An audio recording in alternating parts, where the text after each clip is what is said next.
Kelompok militan Houthi dari Yaman merilis video detik-detik pembajakan kapal kargo Israel di Laut Merah pada Minggu 19 November 2023. Dalam video berdurasi 3 menit 48 detik itu terlihat orang-orang bersenjata turun dari helikopter dan menyita kapal kargo yang berkaitan dengan Israel. Melansir The Guardian via Tribunnews pada Selasa 21 November 2023, video tersebut dipublikasikan oleh saluran TV resmi Al-Masirah milik Houthi Yaman sehari setelah Galaxy Leader dibajak oleh mereka. Israel mengatakan kapal tersebut milik Inggris dan dioperasikan oleh Jepang. Setidaknya 25 awak kapal disandera oleh milisi Houthi dalam serangan tersebut. Para sandera berasal dari Bulgaria, Filipina, Meksiko, hingga Ukraina.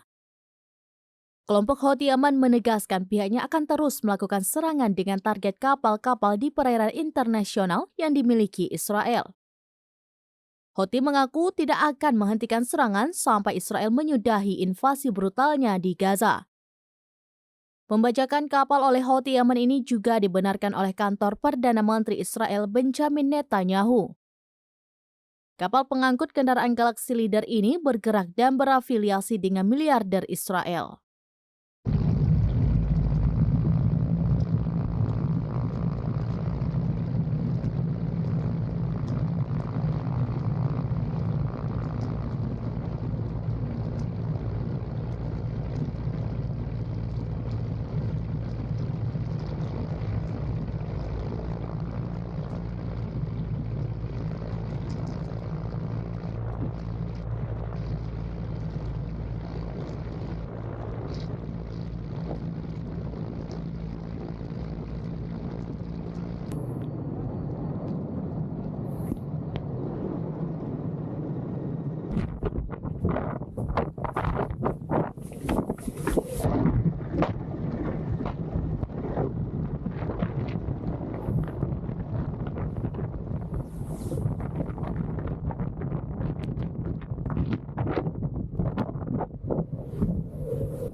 Download Tribun X sekarang, menghadirkan lokal menjadi Indonesia.